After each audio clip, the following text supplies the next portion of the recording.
जय हिंद प्यारे बच्चों।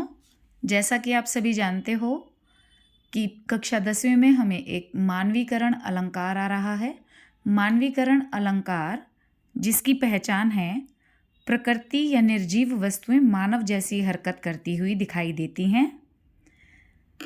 जैसे आपने 7वीं कक्षा में एक पाठ पढ़ा होगा, पापा खो गए, जिसमें लेटर बॉक्स, पेड़ आपस में बात कर रहे हैं। ये निर्जीव वस्तुएं हैं लेकिन फिर भी बात करते हुए दिखाया जा रहा है, तो ये मानवीकरण अलंकार होता है। निर्जीव वस्तुएं कभी बात नहीं करती, बात मनुष्य करता है, इंसान करता है।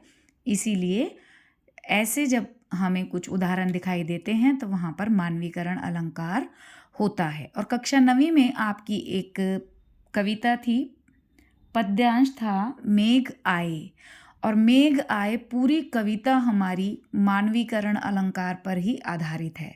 उसी के कुछ उदाहरण मैं यहाँ लेकर आई हूँ, देखिएगा। पहले ही देखिए, मेघ आए बड़े बन ठन के संवर के। मेघ यानी बादल कभी बन ठन के संवर के नहीं आते, तो यहाँ पर मानवीकरण अलंकार है। आगे आगे नाचती बयार चली। बयार यानी हवा, हवा कभी नाचती गाती नहीं चलती है, नाचता गाता इंसान है, मनुष्य है। आंधी चली धूल भागी घाघरा उठाए। धूल भागती नहीं है, घाघरा उठाकर नहीं चलती है। तो ऐसे कौन चलता है? मानव चलता है, मनुष्य करता है ऐसी हरकतें, तो मानवीकरण अलंकार। बाकी चितवन उठा नदी ठटकी घूंघट सरके। बाकी चितवन यानी टेढ़ी नज़रों से नदी अपनी आंख उठा करके जब देखती है तो वो रुक जाती है, ठिठकी मतलब रुक जाती है, और घूंघट उसके सरक जाते हैं। नदी कोई घूंघट नहीं ओढ़ती है, तो यहाँ पर भी हमारा मानवीकरण अलंकार है। बूढ़े पीपल ने आगे बढ़कर जुहार की। बूढ़ा पीपल कभी आगे बढ़कर जुहार यानी नमस्कार नहीं करता।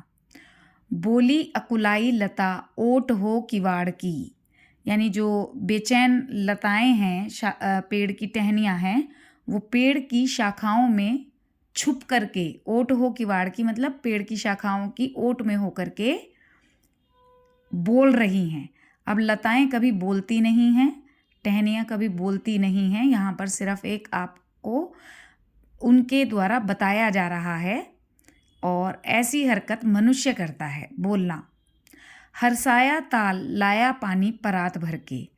हर्षाया ताल यानी खुश होता हुआ तालाब, जब मेघ आ रहे हैं गांव में, तो उनके आने पर जो तालाब है वो भी हर्षा रहा है, खुश हो रहा है, और ऐसा लग रहा है मानो परात भर के पानी लाया हो उनके स्वागत के लिए। तो यहाँ भी मानवीकरण अलंकार है। पेड़ झुक झांकने लगे गर्दन उचकाए। पेड़ झांकते नहीं हैं, झुकते नहीं हैं, और ना ही उनकी गर्दन होती है, ना वो उचकाते हैं गर्दन को। तो यहाँ पर ये जो पूरा पाठ हमारा आपने देखा, पूरा का पूरा ही पाठ हमारा मानवीकरण अलंकार पर आधारित है। और मानवीकरण अलंकार के ये जितने भी उदाहरण हैं, इनको आप याद कीजिए और अपनी कॉपी में लिख लीजिए बेटा।